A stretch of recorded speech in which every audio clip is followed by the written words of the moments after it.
ya dispuestos para poder estudiar el primer enemigo del alma, que es el mundo. Pero antes vamos a meditar esta reflexión, esta cita bíblica de Juan 15, versículo 19. No sería lo mismo si ustedes fueran del mundo, pues el mundo ama lo que es suyo, pero ustedes no son del mundo, sino que yo los elegí de en medio del mundo y por eso el mundo los odia. Bien, aquí nuestro Señor nos está refrendando cómo nosotros, a pesar de vivir en el mundo, no somos de Él. Él nos ha escogido y nos ha sacado del mundo precisamente para ser sus discípulos. Me conmueve mucho la parte donde dice Él ya no son mis siervos, sino los llamo mis amigos. Entonces, en esta misma meditación de esta cita bíblica de Juan, podemos ver también qué son los vicios que nos ofrece el mundo. Es la sensualidad, la disipación, el escándalo, la ligereza, la molicie, comodidad, delicadeza, calumnia, murmuración, difamación, respeto humano, vanidad, fragilidad, flaqueza, debilidad, condescendencia, adulación, exageración, curiosidad, precipitación, imprudencia, frivolidad, imprevisión, sensibilismo, susceptibilidad, inconstancia, inestabilidad, infidelidad, indiscreción, veleidad e injusticia. Y bueno, podemos ver aquí cómo este hombre en la imagen que estamos representando acerca de los enemigos del mundo, pues está así como que seducido por lo que ofrece el mundo, ¿no? El dinero, el respeto humano, la fama, los vicios como pues el cigarro, las mujeres, pudiera ser las comilongas. Entonces, todo esto es lo que el mundo nos ofrece y de que una que otra manera pues nos distrae de lo que Dios tiene preparado para nosotros.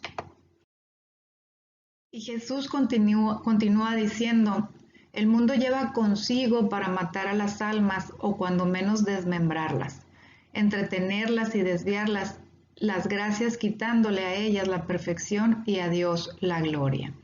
Y vemos pues que lo que nos enseña Jesús en relación al mundo pues es cierto, debido a que lo que el mundo ofrece hoy en día es el empoderamiento, el tener poder, que hay por sí la palabra está medio rara, el llenarnos de fama, de éxito, de buscar la alabanza de los hombres, de buscar los aplausos de los hombres, de no conformarte nunca, sino que tener.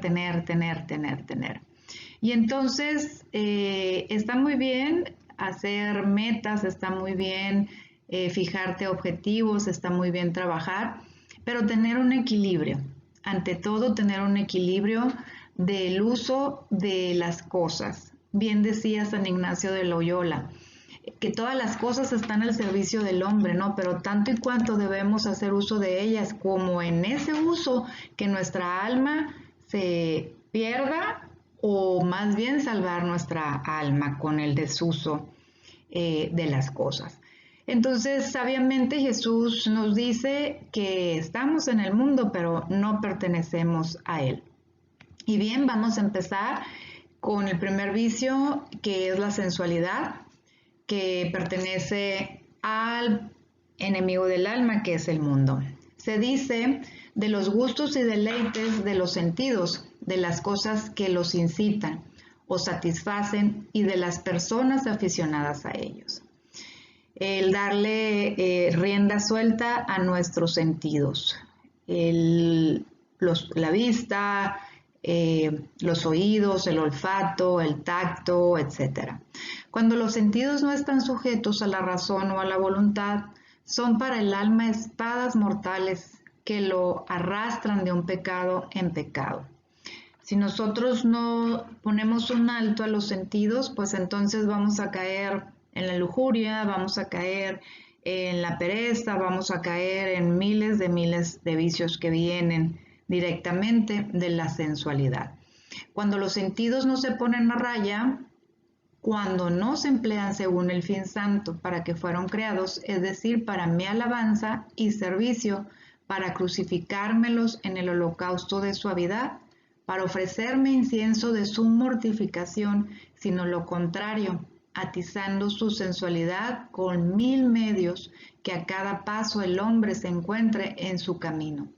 Cuando se les da rienda suelta, sin sujetarlos, entonces estos sentidos serán, óiganlo, la ruina de las almas. Entonces vemos cómo Jesús sabiamente nos explica cómo es necesario dominar nuestros sentidos, nuestra mente, nuestra vista, ¿verdad? Siempre estamos deseosos de ver. Entonces, dominar hasta el olfato, hasta el gusto, tener un equilibrio del uso de nuestro cuerpo y nuestro sentido. Y vemos en Eclesiastés, del capítulo 1 al 8, todas las cosas dan fastidio. Nadie puede decir que no se cansa el ojo de ver ni el oído de oír. Siempre estamos buscando cosas, siempre buscamos el oír, estar ahí de metiches, de mitoteros, y entonces debemos frenar nuestros sentidos. Siempre estamos viendo y oyendo distraídos en todo. Hay un dicho muy popular que dice, en todo estás menos en misa. Y me río porque mi mamá sí me decía cuando estaba chiquita, ¿no? En todo estás menos en misa. Y eso es cierto porque, por ejemplo, si meditamos un poquito nuestra actitud a veces en misa, pues estamos viendo a la de enfrente, qué vestido trae, o ya nos llamó la atención el niño simpático que está enfrente de nosotros, con sus ojos, y ahí estamos haciéndole cariños y todo eso, ¿no? Entonces, nos distrae verdaderamente de lo esencial que es darle gracias a Dios en la misa, glorificarlo.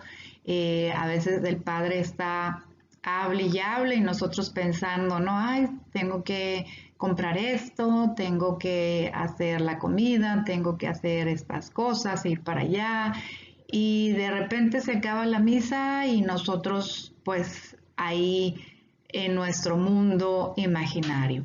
Y eso es lo que dice Cristo, ¿no? Que por eso es que los sentidos le quitan la gloria, porque no glorificamos precisamente a Dios con nuestros sentidos. Y si no lo hacemos, si estamos siempre distraídos por cualquier cosa, pues nunca vamos a escuchar la moción del Espíritu Santo. Y entonces, pues el intercesor siempre debe consagrar sus sentidos a María Santísima para no caer en la tentación de la sensualidad. A veces el demonio puede valerse de estos para que nos descuidemos en la oración, atrayendo ciertos aromas.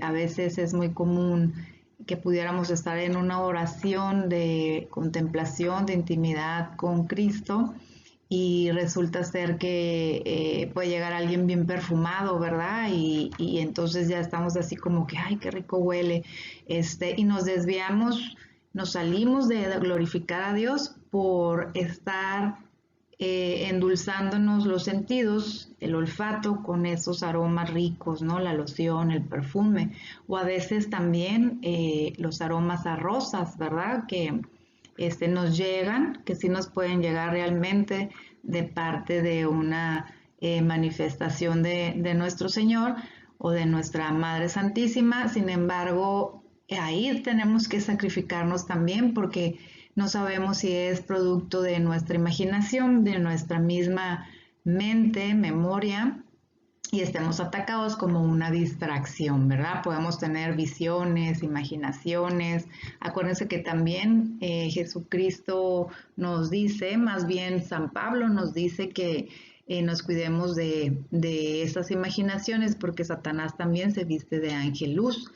Y pudiéramos sentir también en nuestras oraciones hasta una caricia, ¿verdad? Y puede ser también distracción para que nosotros evitemos o paremos de orar. Y yo me acuerdo de un santo, me parece que es San Jerónimo, el cual estaba traduciendo la Biblia, si es que no me equivoco, y entonces se le aparece, tiene una visión del Sagrado Corazón de Jesús. San Jerónimo discierne, analiza la visión y le dice, ¿dónde están tus llagas? Porque el Sagrado Corazón de Jesús le dijo, pídeme lo que quieras. El santo lo analiza y ve que no tenía llagas, el Sagrado Corazón de Jesús. Entonces, cuando preguntó esto, pues inmediatamente esa visión se fue. Entonces, fue producto también del engaño, ¿verdad? De distraerlo del plan que Dios tenía con él más bien. Entonces, siempre tenemos que tener bien agudizados el discernimiento para saber poner en el lugar principal el plan de Dios. ¿Cuál es lo que Dios me está mandando, me está pidiendo? Y de ahí no distraerme. San Juan de la Cruz, que es un gran maestro de la oración de contemplación, siempre comentaba que no estemos buscando las consolaciones, ¿no? No estemos buscando precisamente las visiones hermosas, el contemplar a la Virgen, el traer a la memoria, ay, el Sagrado Corazón, sino que en esta oración meditemos más que nada en la pasión dolorosa de Jesús, en cómo poderlo consolar, cómo sufrió Jesús y cómo nosotros podemos consolarlo, su corazón adolorido, sus azotes. Entonces, cuando nosotros meditamos la pasión, pues obviamente no vamos a estar buscando esas consolaciones del alma, ¿no? Que buscar, ay, y se prendió la luz y la veladora, la llama se puso muy grande, y estamos distraídas en esas pequeñas cosas en lugar de darle la atención a nuestro Señor que Él se merece. Existen varios ejemplos de los santos que se vencieron a ellos mismos sometiendo sus sentidos. Por citar un ejemplo, Santa Clara de Asís, que para someter la sensualidad utilizaba debajo de su túnica como prenda íntima un áspero trozo de cuero de cerdo o de caballo. Su lecho era una cama compuesta de sarmientos cubiertos con paja, la que se vio obligada a cambiar por obediencia a Francisco debido a una enfermedad. Cuando le preguntaban si no se excedía, ella contestaba, estos excesos son necesarios para la redención. Sin el derramamiento de la sangre de Jesús en la cruz, no habría salvación. Ella añadía, hay unos que no rezan ni se sacrifican. Hay muchos que solo viven para la idolatría de los sentidos. Ha de haber compensación. Alguien debe de rezar y sacrificarse por los que no lo hacen.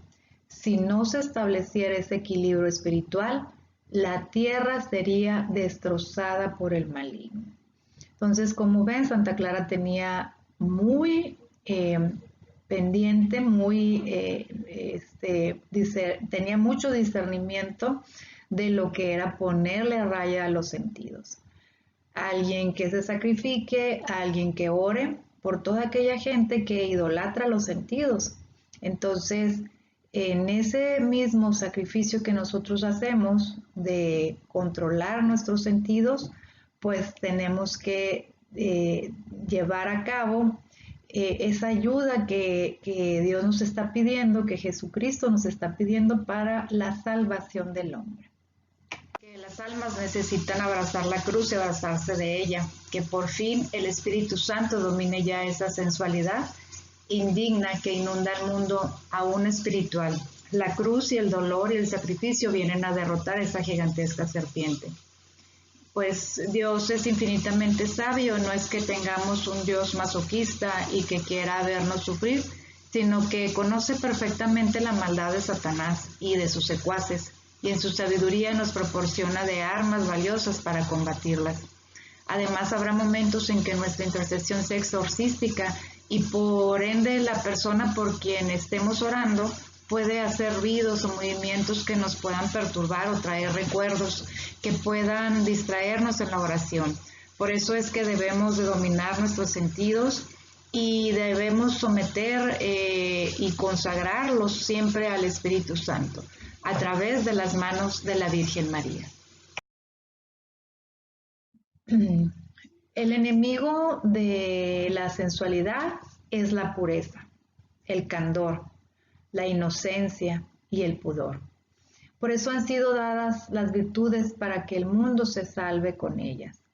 Entonces, obviamente que si uno purifica los sentidos, que si uno tiene ese recogimiento, ese candor de guardarse, ¿no? Como la Virgen María, yo no imagino a la Virgen estar oyendo canciones obscenas, estar viendo para todas partes, o caminando sensualmente, su inocencia recogida. Entonces todo ese pudor que pudiéramos tener como intercesores, guardarnos interiormente y cerrar nuestros sentidos a las vulgaridades, a las sensualidades, ¿no? Entonces dice Jesús: quiero almas que vivan del espíritu y no de los sentidos.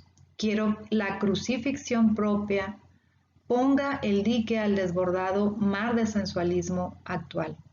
Quiero que el Espíritu Santo tenga su reinado en los corazones, pero esto no se puede efectuar mientras los sentidos imperen. Entonces aquí vemos cómo es el anhelo de Jesús que podamos nosotros controlar nuestros sentidos, y pues obviamente la cruz es la que nos va a apoyar, nuestra propia crucifixión, para poder hacerle guerra a nuestra sensualidad. Bueno, entremos ahora en el vicio de la disipación. Es una entrega fácil o frecuente de una persona a las diversiones, con la consiguiente falta de concentración y reflexión. Hija de la vanidad, de la ligereza, es el veneno del espíritu y la muerte de la oración. Estas almas no tienen asiento, ni tranquilidad, ni paz. Las envuelve el torbellino del mundo, de imaginación, de falsas ilusiones, y esta atmósfera en que viven y respiran, iniciándose cada vez más y más con su fétido contacto. Bien, esto es lo que dice Jesús al respecto de la disipación.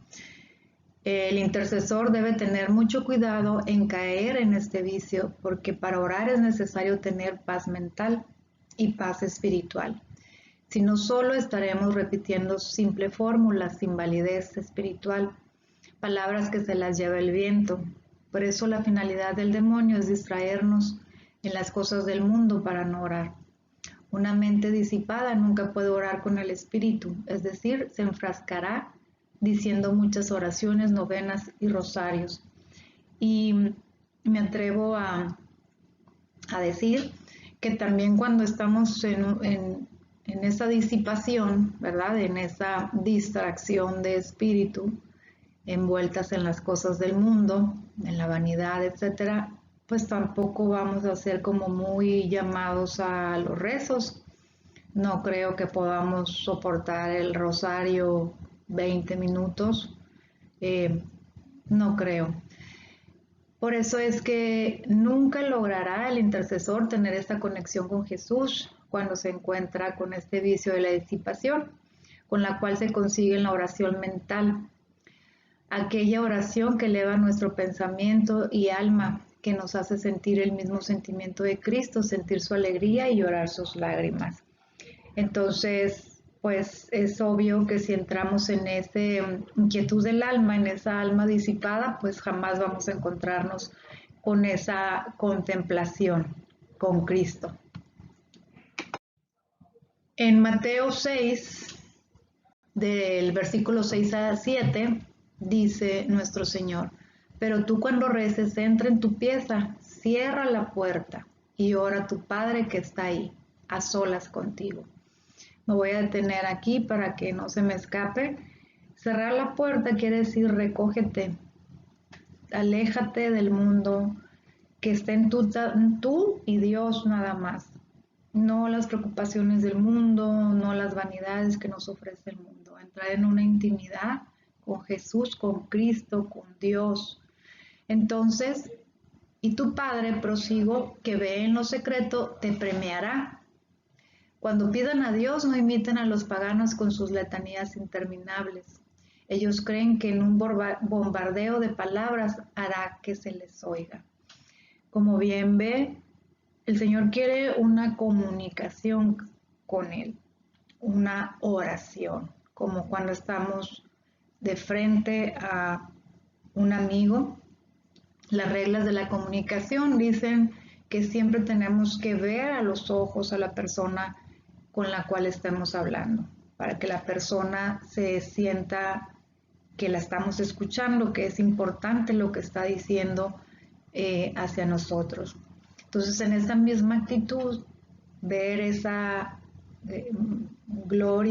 glorificación del Señor y darle el lugar que Él se pertenece, que a Él le pertenece. Entonces, Jesús necesita que el intercesor hable con Él. Como un amigo, es muy bueno orar y rezar, pero cuando rezamos hay que hacerlo meditando lo que decimos. Por ejemplo, cuando rezamos las letanías a la Virgen, meditar por qué María es salud de los enfermos, por qué María es consoladora de los afligidos. Es decir, conectar nuestra boca con nuestro cerebro y corazón, y es meditar en la oración. Y si tú quieres decirle otras letanías a María, otras, ensalzarla con otros títulos a María, hazlo. No importa que tú le digas Madre hermosa, Madre bella, Madre buena, que salga de tu corazón, pero que igual te puedas conectar con ella. Con la disipación se embotan las fuerzas del espíritu y se debilitan. Tiene por principal objeto destruir la vida interior y conducirla al pecado. La hace floja y perezosa, y es amiga de la comodidad, la delicadeza y la molicie. Sus enemigos son la mortificación, la penitencia, el trabajo y el sacrificio. ¿Por qué la mortificación puede ser enemigo de la disipación?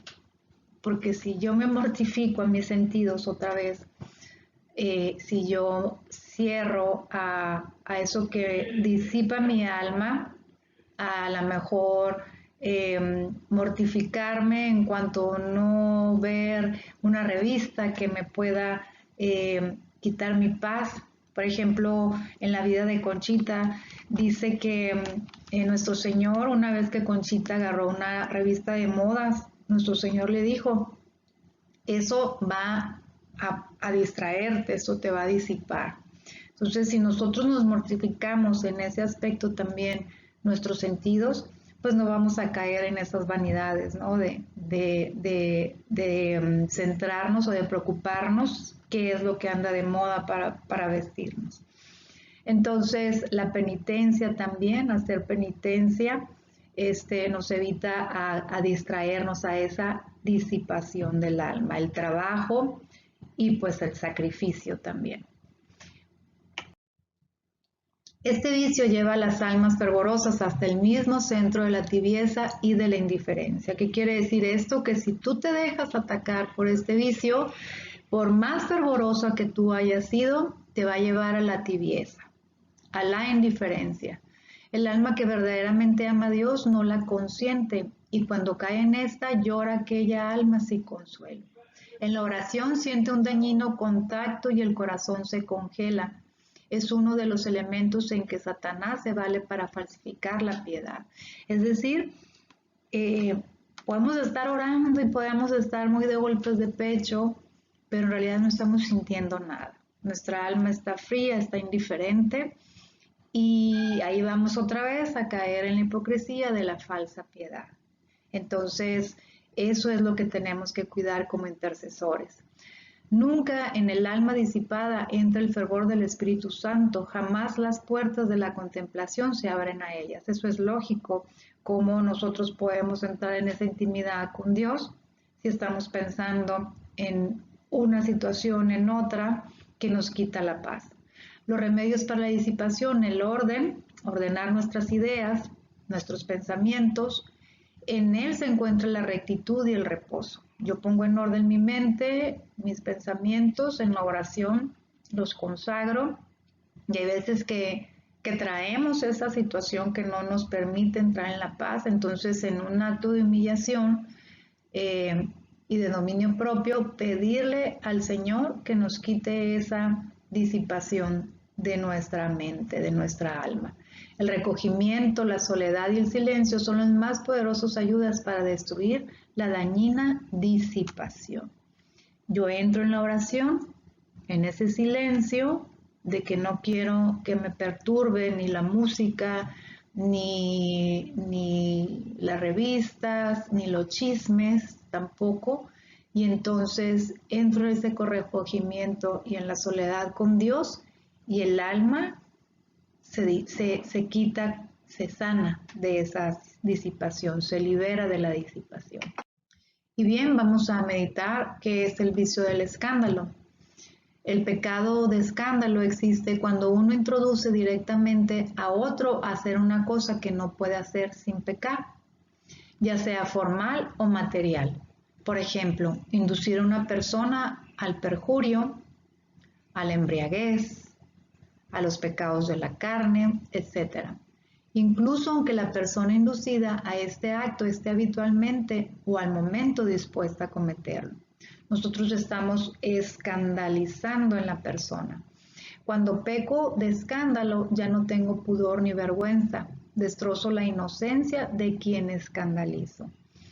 Este crimen es de los más grandes que pueden existir. Es más grande que los que se registran en el orden material. Y la diferencia es tanta que la que existe en la carne y el espíritu. ¿Por qué? Porque no nada más estoy pecando yo, sino que estoy haciendo pecar también a otra persona, la estoy escandalizando. El intercesor debe evitar el escándalo siempre, tanto para el prójimo como para sí mismo, porque los ojos de los demás están también puestos en nuestras acciones. Por eso dice Jesús en Marcos 9, versículo 42. Y al que escandalice a uno de estos pequeños que creen mejor, le es que le pongan al cuello una de esas piedras de molino que mueven los asnos y que la echen al mar. Entonces nuestro Señor aquí no hablaba nada más de los niños, hablaba también de los pequeños en la fe, que nuestro mal comportamiento los ha dejado o los ha llevado a alejarse de la iglesia. O sea, nosotros hemos escandalizado tanto como con nuestras acciones que ese mismo escándalo ha provocado a que otros se alejen también de la iglesia por nuestro mal comportamiento. Y si meditamos en Lucas 12, del versículo 47 al 48, dice: aquel siervo que conociendo la voluntad de su Señor no ha preparado nada ni ha obrado conforme a su voluntad, recibirá muchos azotes. El que no lo conoce y hace cosas dignas de azotes, recibirá pocos. A quien se le dio mucho, se le reclamará mucho. Y a quien se confió mucho, se le pedirá más. Entonces, nuestro Señor ya nos ha ido evangelizando, ya nos ha ido diciendo que es bueno, que es malo, que le agrada, cómo debemos combatir. Y entonces dice, si alguien hace algo sin conocerme, yo no le voy a exigir tanto o no le voy a dar tantos azotes como aquella persona, aquel intercesor, que aún a sabiendas de lo que yo le he dado, las gracias que le he compartido, que lo he invitado como amigo a participar en ese plan de salvación para mi reino, comete el escándalo. Entonces a ese sí le voy a exigir mucho porque le di mucho. Y al otro que le he dado poco, no le voy a exigir tanto. Esto es que tenemos más responsabilidad en nuestros actos porque nosotros somos evangelizados, conocedores de los mandamientos de Dios. Tenemos más culpa en motivo de escandalizar que otros que no conocen a Dios. El intercesor siempre debe ser coherente con su vida, tanto espiritual como en la sociedad, desde su forma de hablar, de vestir, su aseo personal, su forma de comer, de beber, su limpieza y orden de su trabajo, en su casa, practicando siempre las virtudes y las obras de caridad. Entonces, se puede decir que para evitar el escándalo debemos practicar las virtudes de prudencia, que nos ayudará a no criticar los errores de los demás y andar en chismes. También la caridad para que podamos amar al prójimo, de tal forma que no podamos ofenderlo, ni mucho menos escandalizarlo. Otra virtud es la humildad, aquella que practicándola nos ayude a vencer nuestra soberbia para que no caigamos en el amor propio y nos lleve a ser motivo de escandalizar al prójimo. El escándalo se cura con la reparación proveniente de aquel que ha sido la causa de este crimen. Muy difícil es reparar el escándalo cuando ha volado ya por los cuatro vientos de un mundo corrompido, dice nuestro Señor. Conchita le pregunta, pero Señor, ¿y el alma que realmente vuelve a ti y se arrepiente, qué debe hacer? Nuestro Señor contesta, vivir una vida total de reparación, haciendo cuanto esté en sus manos para deshacer los daños causados con su escándalo. Llorar continuamente su pecado y ablandar con su penitencia y dolor la justicia divina, suplicando de día y de noche que la divina misericordia supla lo que le falta de pena. La cruz solo es el preservativo de tan grande mal. Ella es la que frena las pasiones, cura los desordenados apetitos y da a las almas la vida de la gracia. La cruz las conserva, además, y las libra de Satanás y de sus maquinaciones. Esto lo podemos ver en el libro, en la página de la 241 a la 244. Por eso es muy importante el significado de la cruz. Meditando tanto el amor de Dios, meditando todo lo que nos ama y lo que nos ha arrebatado el pecado, no hay otra situación de salvación más que la cruz. Y la verdad, a nosotros nos toca predicar ese significado. Aunque la gente nos estampe en la cara, a la puerta, tenemos que enaltecer la cruz, porque precisamente el mundo no las quiere arrebatar. Precisamente el mundo quiere que envolvernos en los placeres y olvidarnos con estos mismos placeres de ese significado de la cruz y de tan poderoso escudo. Bueno, entonces aquí estamos con la ligereza. El vicio de la ligereza, este vicio es aquel que tiene a alguien apresurado en su forma de hablar y de actuar desordenada, mediocre, sin esforzarse, que nos lleva a pensar que un pecado no lo es. El intercesor nunca debe de minimizar el pecado. Algunos nos hemos acostumbrado a las malas palabras, haciendo de estas una forma común de hablar, sin examinar si a Dios le agrada nuestra conducta. Y vamos a ver, confrontar el Mateo 12:36, que dice nuestro Señor, mas yo os digo que de toda palabra ociosa que hablen los hombres, de ella dará cuenta en el día del juicio. O sea, no quiere decir para aquellos que han tomado ligeramente las malas palabras, las ofensas como, es un pecadito nomás, o a lo mejor ni es pecado, que tiene que ver decir una mala palabra, ¿no? Entonces, ahí está. Si esa palabra no va a glorificar a Dios, no la digas, porque entonces es una palabra ociosa, que de esa palabra ociosa el Señor te va a pedir cuentas en el día del juicio. O sea, por esas palabras que nosotros dijimos, que por esas palabras que nosotros pensamos de que, ¿qué tiene que ver? Ni es pecado. ¿Cómo eres de golpe de pecho? ¿De qué puritana eres? No, aquí mismo dice en Mateo que de cada palabra ociosa que hablen los hombres, de ella darán cuenta en el día de juicio. Entonces, hay que evitar ese pecado de ligereza, ¿no? Ese vicio de la ligereza. El pecado de ligereza no te lleva a reflexionar sobre la vida eterna. Minimiza y destruye la esperanza, el corazón y el alma, porque todo se ve sin valor, sin darle el peso a las cosas que realmente importan como la eternidad.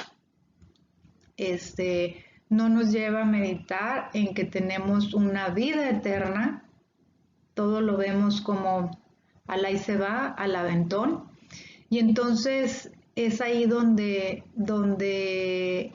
olvidamos cuál es el sentido de nuestra vida, olvidamos el sentido de trascender espiritualmente hablando. Llegar en esa trascendencia a contemplar el rostro de Dios.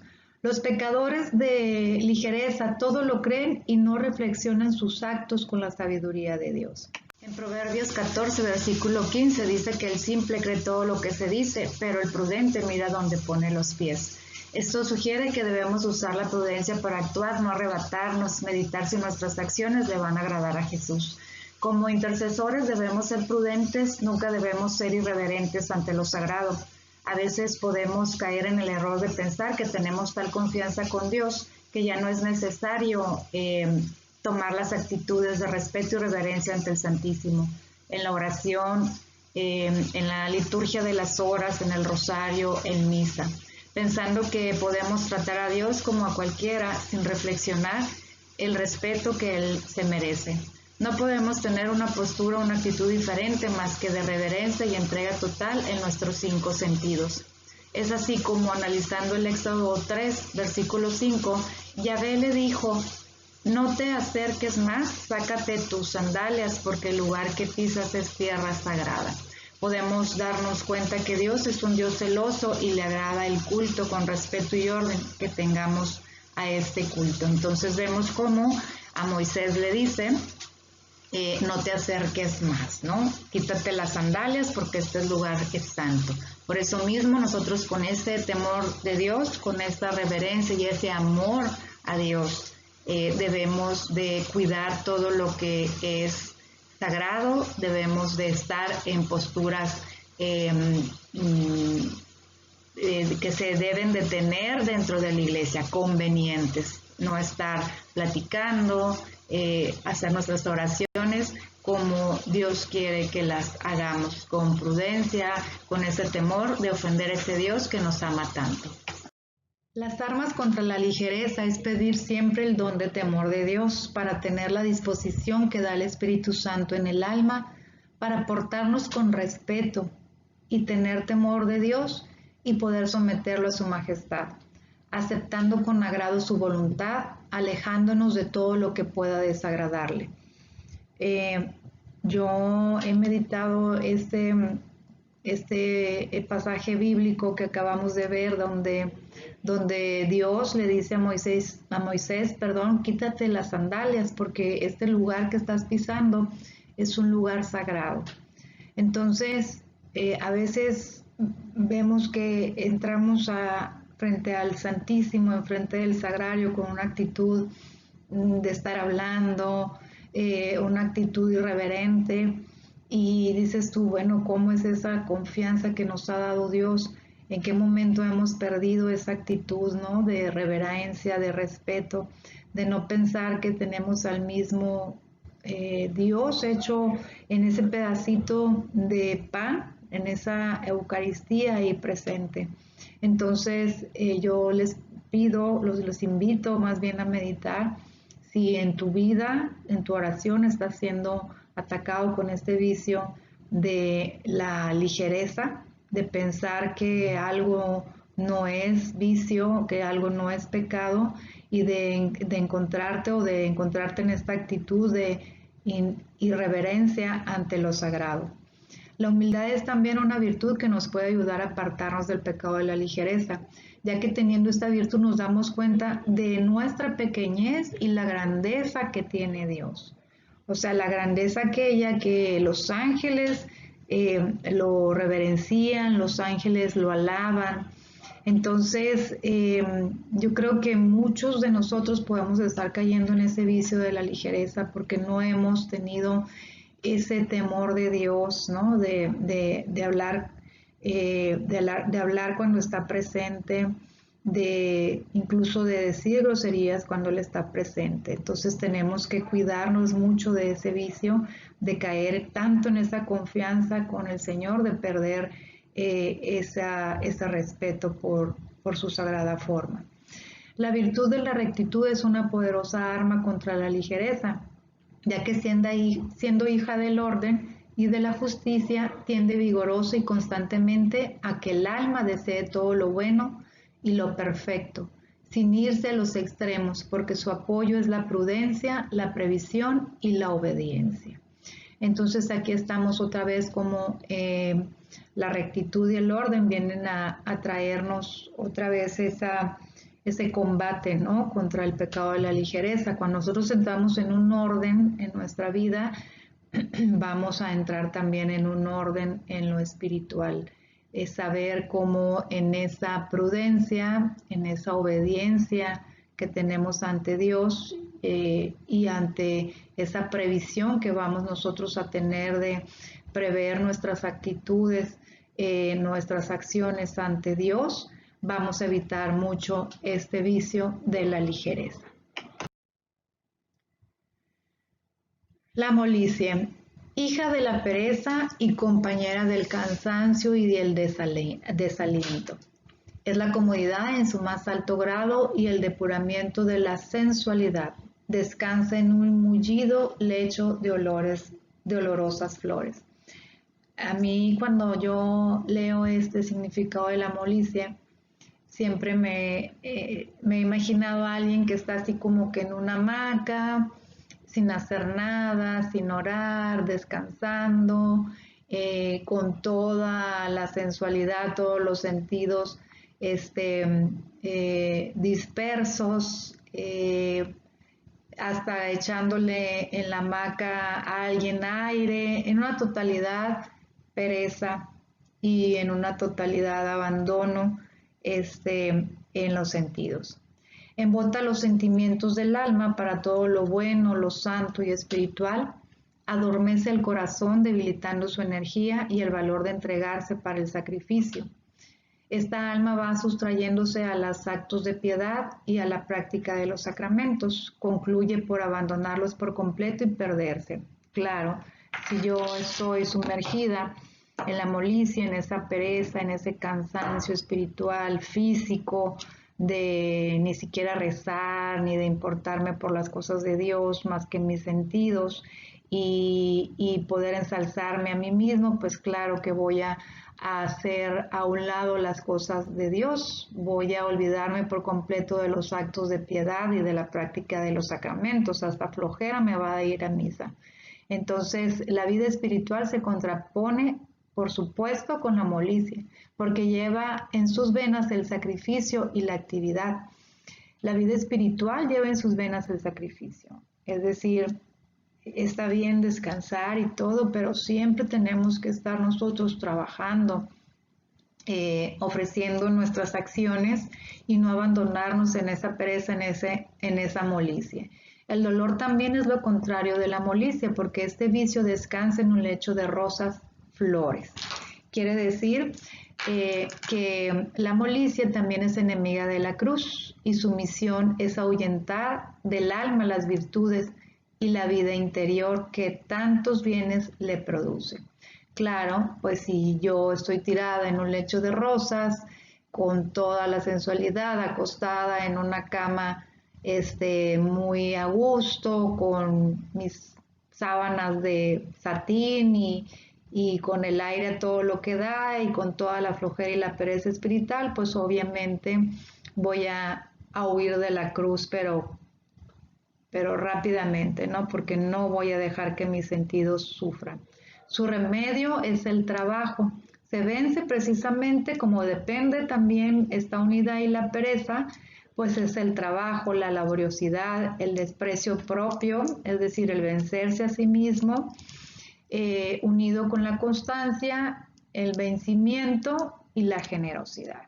Entonces, estas son las armas para la molicie.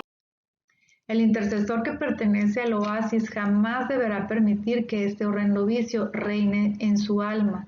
Nunca debe quedarse dormido hasta muy tarde, siempre tener aseada y organizada su casa, su lugar de trabajo, realizar las oraciones, sus oraciones diarias a tiempo y destiempo. Un intercesor que dice, hoy no voy a ir a misa porque tengo mucha flojera, yo creo que estaría perdido, ¿no? Porque ahí está empezando a que entre la pereza y de un paso a la pereza a la molicie es muy pequeñito. Estamos a un paso, mejor dicho, de caer en la molicie. Jamás dejarse vencer por la tentación de no ir a misa por sentirse cansado, practicar siempre la laboriosidad, que es el remedio para este grado de pereza. Nuestro Señor menciona que el dolor acaba con la molicie. Pudiéramos tener un ejemplo de algún enfermo que no puede hacer nada, postrado en su cama, pero Dios en su infinita sabiduría permite que el dolor que el enfermo siente no lo pierda en la molicie.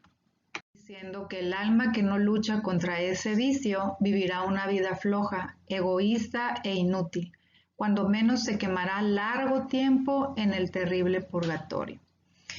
Y las armas con las que vamos a combatir a la molicie sería la penitencia, la mortificación, le hacen estremecer, mortificar nuestros sentidos, tener penitencia en la oración, ofrecer sacrificios, la abnegación. La abnegación es aquella virtud que nos lleva a servir a nuestros prójimos. Por ejemplo, la Virgen María era abnegada, se dedicaba al servicio, se dedicaba al cuidado de sus hijos, de su esposo, de su casa, ¿verdad? El sufrimiento y el padecimiento voluntario. Señor, quiero padecer esta situación por mi conversión o por la conversión de mi familia.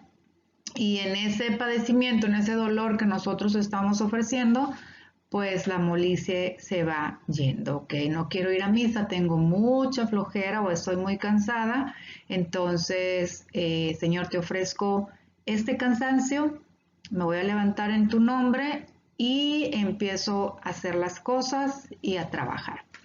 Entonces, pasaremos al siguiente. La delicadeza. Es hija de la molicie, es un pulido refinamiento de exagerada sensualidad. Los pretextos y los mimos forman un séquito, aún en el aire. Tiene que ir acompañada de suaves perfumes, parece que hasta la luz lastima a este adelgazamiento satánico de la delicadeza. Una persona delicada es aquella que no le gusta padecer nada, no le gusta ni los olores, tiene que oler hermoso su medio ambiente, tiene que estar acondicionado en una forma en que ella no sufra, no batalle, sus ropas deben de ser finas, suaves, ¿no? Entonces dice Jesucristo, huye de la cruz y la vida espiritual se abraza de ella, aborrece el dolor en todas sus formas y la vida espiritual concreta en el dolor su mayor dicha. El dolor físico y espiritual es el que nos comparte Jesucristo, ¿no? Por las almas perdidas, por el dolor cuando sufrimos con la iglesia, por situaciones que han estado pasando, ese dolor que nosotros sentimos también por los enfermos, el dolor que Jesús nos comparte al ver las madres llorando por sus hijos que están perdidos en las drogas, en los vicios. Ese dolor precisamente nos va a ir quitando la delicadeza, el ser demasiado delicados. El remedio para la delicadeza es la total transformación del alma por medio de la propia crucifixión, la vida de amor y sacrificio. El dolor viene a destruir la delicadeza y a desenmascarar a Satanás y a dar el grito de alerta a tantas miles de almas engañadas y adormecidas con el embriagador licor de la delicadeza. Como bien decíamos ahorita, pues, ¿no? De que hasta las sábanas tenemos que ponerlas de satín para que no nos roce nada, ni en más mínimo roce, delicados hasta más no poder. Entonces, este es precisamente el poder desenmascarar estas corrientes que vienen dándonos de pare de sufrir, de no tienes por qué sufrir, al contrario, todo lo que huela a sufrimiento y cruz, apártate, ¿no? Entonces, a mí me llama mucho la atención una persona que me encontré por ahí y me decía, yo cuando veo un crucifijo, yo la verdad ni me lo pongo porque yo creo que estoy llamando a mí el sufrimiento y el dolor. Sin embargo, pues yo le contesté, de cualquier manera sufres el abandono de tu esposo, sufres la situación de tus hijos, sufres en la enfermedad, sufres por esto y por esto otro, ¿no? Entonces, ¿cómo esa mentira en la que tiene envuelto Satanás al mundo nos hace huir de la cruz y del dolor, siendo que pues son armas muy poderosas para nuestra salvación y para este combate espiritual? La delicadeza es un vicio que el intercesor debe sacudirse lo más rápido posible, ya que el Espíritu va dando la luz para entender que debemos ofrecer pequeños sacrificios y mortificaciones para nuestra liberación y la de las almas. También renunciar a esos mimos que nuestro Señor pide. Por ejemplo, hay veces que tratamos de buscar las sábanas más finas, ya lo habíamos dicho, ¿no? Que no nos roce nada, nos quejamos de que se hace calor o que se hace frío, nos quejamos del colchón incómodo que nos tocó en un hotel o en un retiro, nos quejamos de los olores, nos quejamos de la comida. Hay gente que ni siquiera tolera el roce del hilo del calcetín. O no tolera ni siquiera que le roce la etiqueta de su vestido, de su camiseta. Entonces, estamos desperdiciando estas pequeñas oportunidades de ofrecer intercambios de amor a Jesús por una intercesión en especial. Señor, te ofrezco incomodidad de lo que me tocó vivir, de mi colchón duro, o a veces en los mismos retiros, ¿no? Que a veces no alcanzamos una cama cómoda y nos toca dormir en el piso. Y pues entonces a veces nos enojamos y decimos, ¿cómo? Si yo estoy pagando, ¿cómo duermo en el piso? Pues precisamente esa es una intercesión muy eficaz, el poder ofrecer ese sacrificio. Yo te aseguro que un intercesor que ofrece ese sacrificio por amor a Dios y que a veces no podemos ni dormir por la música o por alguna situación, es más fuerte ese intercesor por esos pequeños sacrificios y dolores que está ofreciendo, sufrimientos, que otro intercesor que durmió muy a gusto, muy tapadito, muy cómodo, muy relajado. Entonces Dios ve más ese sacrificio que tú estás ofreciendo que si hubieras dormido muy delicadamente. Algunos santos ofrecían al Señor sacrificios como no dormir con almohada, dormir en el suelo. Santa Teresa de Ávila dormía con un madero en lugar de almohada. Tanto Teresa de Jesús como sus seguidoras dormían sobre un jergón de paja, llevaban sandalias de cuero o madera. Consagraban 8 meses del año a los rigores del ayuno y se abstenían por completo de comer carne.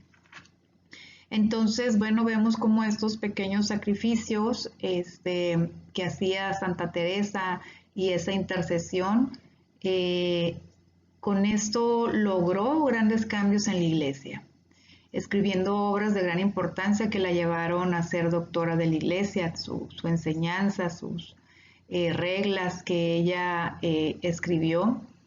Y lo más importante, a raíz de estas reglas, de su ejemplo que ella dio, se lograron sumarse una gran cantidad de santos, de personas más bien que alcanzaron la santidad con ese ejemplo que Santa Teresa dio.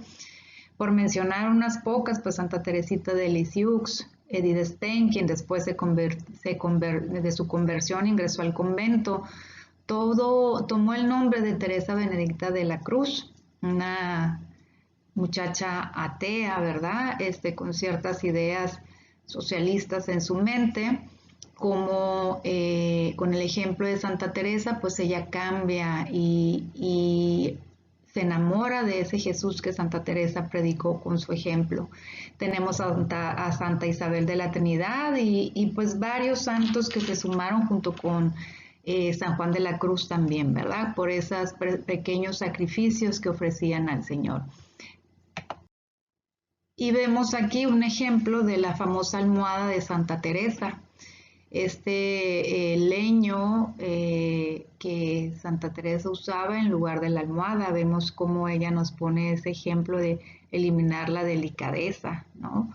Entonces, se me hizo prudente ponerlo porque a veces estamos así como que buscando la almohada más pachoncita, más a gusto, ¿verdad? Que nos permita dormir bien. Pues entonces es así como Santa Teresa logró esos grandes cambios con la iglesia. Y se me viene en la mente pues esto que a veces nos quejamos de lo que sucede alrededor, ¿no? En el mundo, en la iglesia, pero no queremos nosotros hacer sacrificios recordando que Jesús, para poder salvarnos, pues se ofreció él mismo en la cruz y padeció muchas humillaciones, muchos sacrificios. Y entonces esto es un ejemplo de estos grandes santos de cómo vencer la delicadeza y poder obtener grandes gracias del cielo. Incluso la conversión de muchos sacerdotes, incluso ese cambio que se dio en la iglesia por medio de estas religiosas. La comodidad es hija de la delicadeza y corre por sus venas la sangre de la pereza, compañera de la molicie, y siempre lleva consigo la ociosidad. La comodidad en el espíritu camina unida con la del cuerpo. A la medida que se le concede en el cuerpo, se le concede en el espíritu. Satanás sabe muy bien urdir 1000 imaginarios pretextos para arrastrar insensiblemente a los religiosos al reinado de la comunidad. Ponderando la necesidad de la salud, se pasa con suma facilidad a la sensualidad. Y esto lo vemos mucho porque, bueno, no obstante que las personas que están enfermas están exentas del ayuno, pero también pueden ofrecer esos sacrificios de evitar de comer demasiado, o lo que más le gusta, ¿no? A veces por el lado de la salud nos tienta Satanás para no poder hacer nuestros actos de piedad y de penitencia. La comodidad del alma consiste en buscar en las oraciones obras de piedad y de misericordia, penitencia, todo lo que puede satisfacerle en buscarse así. A veces buscamos las oraciones más cortitas, las que menos nos traigan padecer, y buscamos también los horarios más fáciles, más cómodos para poder orar, ¿no? En un sitio de Jericó buscamos los horarios que más nos convengan a nosotros, mientras los horarios difíciles, los más pesados de la madrugada, están vacíos. Esto está muy lejos de la pureza de intención, la cual absorbe los actos de la criatura, santificándolos y dándoles valor en esos actos, buscándome solo a mí.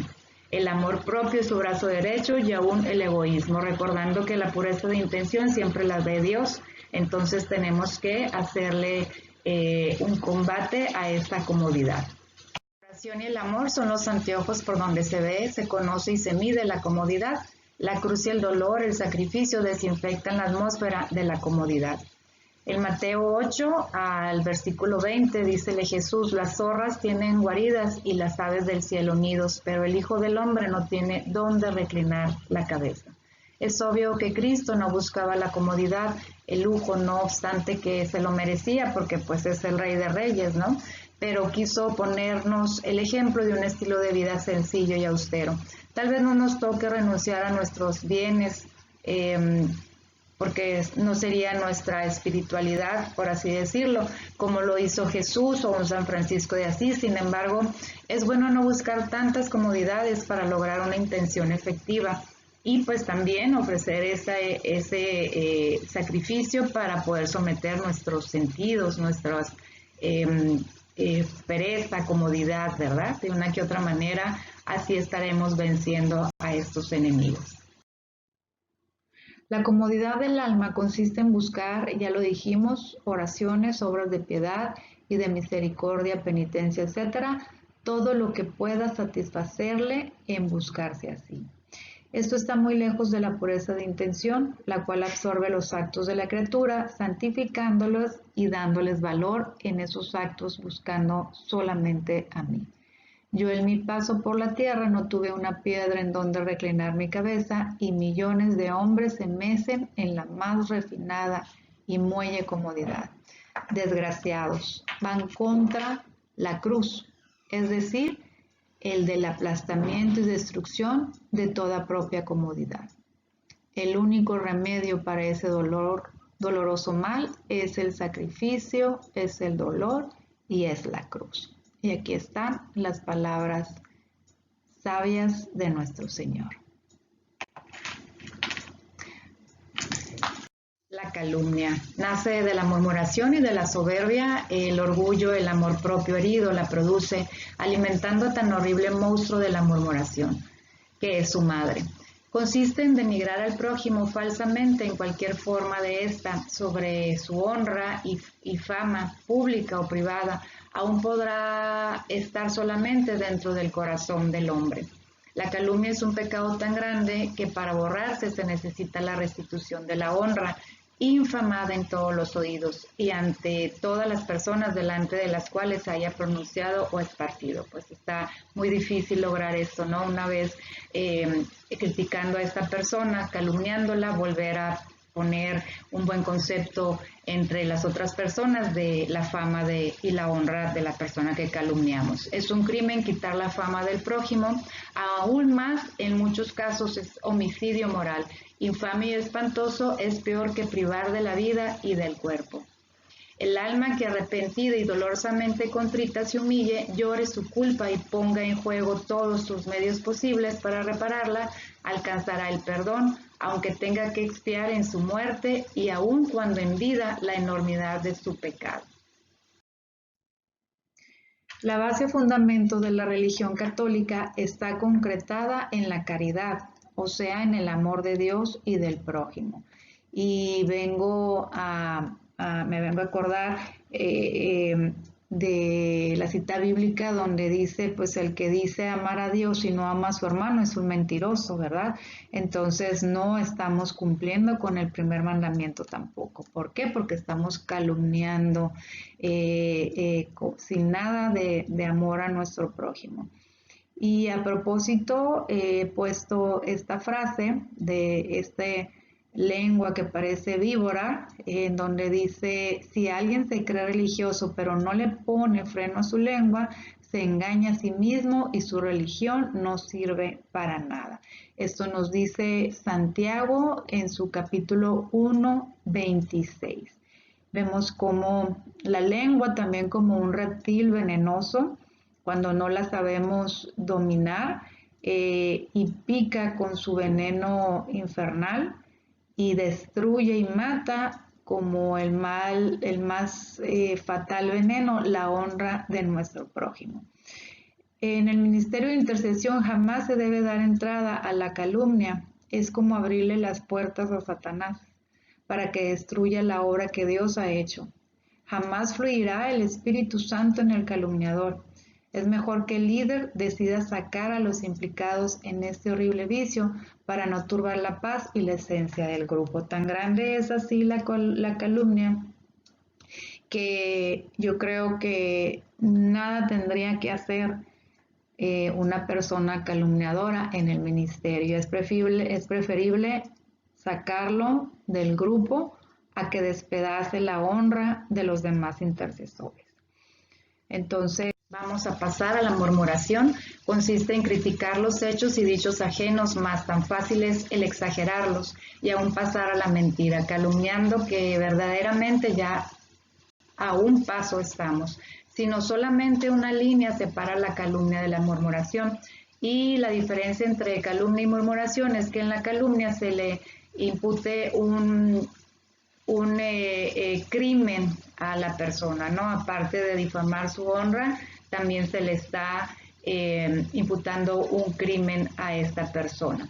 No solo hace que el murmurador se exceda, sino que hiriendo los oídos de los otros, levanta en ellos tempestades horribles y aún enciende el fuego de la cólera y de la ira, resultando el desbordamiento de pasiones y las calumnias contra el prójimo, dañando no solo el alma del murmurador, sino a los corazones que lo escuchan. Yo murmuro y esto hace que se enoje la persona que me oye, porque pues ya está haciendo entre los dos o entre todos donde fui y esparcí este veneno de la murmuración, pues el juicio propio de esta pobre persona. Jamás se debe descubrir al infamado la persona que lo infamó, a no ser en casos especiales de mayores daños, en que la prudencia y la caridad aconsejen lo contrario. Bien, nunca debemos de decir a esta persona infamada quién lo está infamando, no salvo en el caso que se requiera, y con toda caridad y prudencia.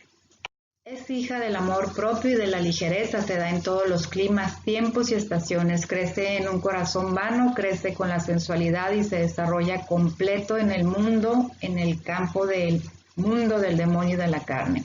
La vida disipada es el alma de la murmuración, vanidad y locura. No hay cosa que más aleje a las almas del Espíritu Santo que la murmuración. Donde éste existe no hay caridad, ni unión, ni fraternidad. En donde reina la murmuración, reina el infierno, es decir, Satanás y sus secuaces, con todos los vicios. Cuán fácil es al hombre decir una palabra y cuán difícil es imposible volver a recoger. Cuánto se yerra en el hablar y en el juzgar las acciones y los dichos del prójimo. Cuánto se yerra cuando traspasando lo que se ve se interna en el corazón caliente, con la pasión a resolver en su imaginación y a juzgar lo que no se ve, internándose en el fondo o interior del prójimo. Nosotros podemos estar viendo algo y estamos imaginando mil cosas que no están pasando, haciendo un juicio propio de esa acción y de nuestro prójimo. Y nuestro Señor continúa diciendo que son corazones lastimados por la envidia, la soberbia o los celos, dan por poca cosa hecha, comentan o despedazan lo que no existe. Y si es cierto, cuántas veces por pura envidia, por soberbia o por celos estamos murmurando, ¿verdad? La acción o alguna orden de nuestro director espiritual, de nuestro guía, de nuestro sacerdote. Sus enemigos son el orden y la caridad. Cuando el hombre vive en la caridad, respira por la misma, todo camina en perfecta armonía, reinando Dios en medio de las almas que la practican. Si nosotros ponemos orden en nuestros sentimientos, si los ponemos a raya, el orden en nuestra sensualidad, y ponemos la caridad por delante, pues difícilmente se nos va a hacer matar la honra de nuestro prójimo, porque primero amamos a Dios y después a la par estamos amando a nuestro prójimo como a nosotros mismos. Entonces, en ese amor, en esa caridad, vamos a evitar destrozar a nuestro prójimo con la murmuración. Mi corazón, dice Jesús, rechaza al murmurador y jamás desciende los favores divinos sobre las almas que llevan consigo este horrible e infernal vicio.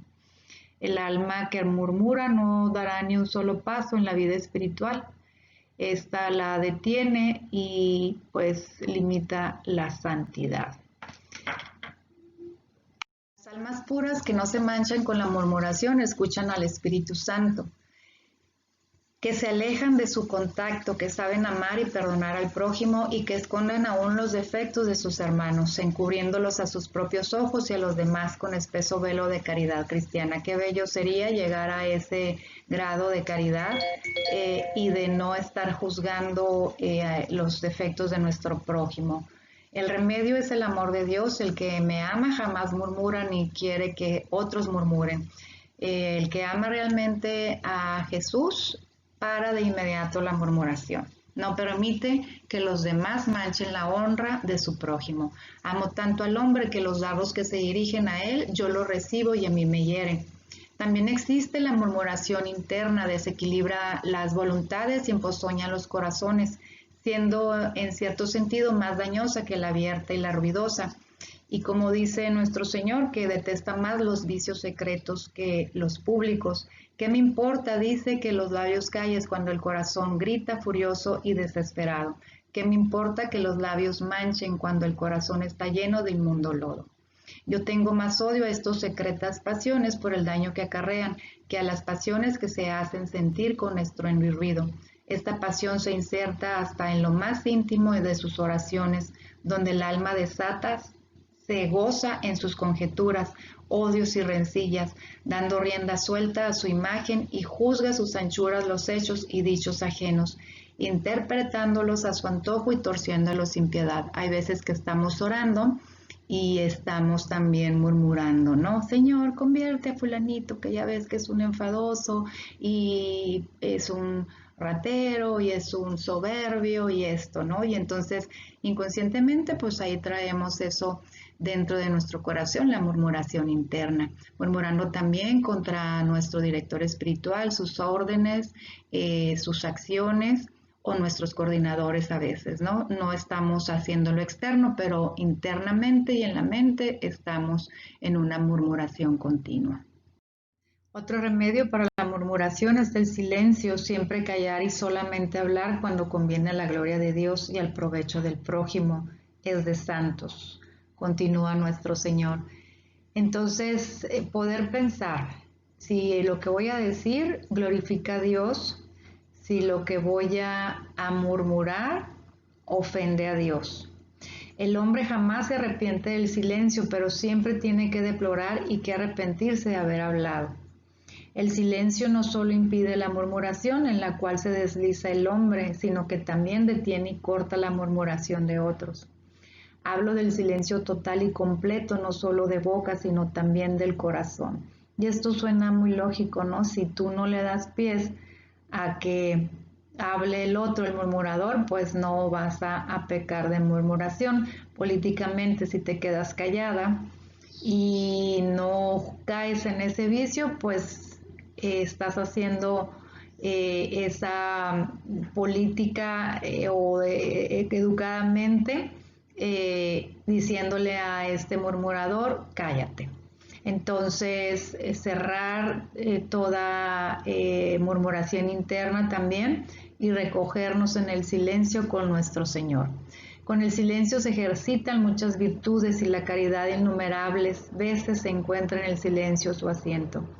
Callar los defectos del prójimo es grande virtud y cuando haya obligación de descubrirlos, entonces que sea con sencillez, con caridad y con verdadera pena interna de esta obligación.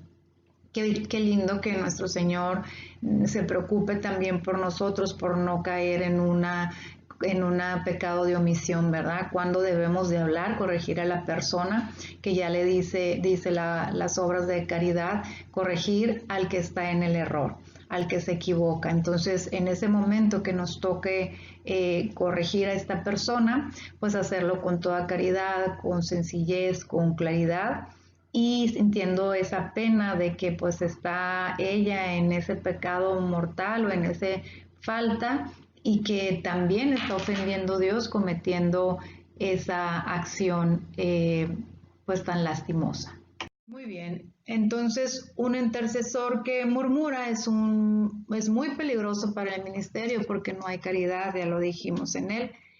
Si no logras ver a Cristo en el hermano, entonces eres un mentiroso. Y entonces también ya habíamos hecho mención de esta cita bíblica de Juan 4:20. Si uno dice, yo amo a Dios y odia a su hermano, es un mentiroso. Si no ama a su hermano, a quien ve, no puede amar a Dios a quien no ve. Por eso es que nos han puesto, ¿no? El mandamiento, amarás a Dios sobre todas las cosas y a tu prójimo como a ti mismo. Entonces, si no amamos al prójimo, pues somos unos mentirosos hipócritas que decimos amar a Dios, pero odiamos al prójimo y murmuramos en contra de él. Por eso en estos casos es preferible no formar parte de una comunidad de intercesores hasta que liberemos este horrendo vicio. Y en Proverbios 17, versículo 9, dice, si se perdona una falta, se refuerza la amistad. Si uno la da a conocer, perderá a su amigo.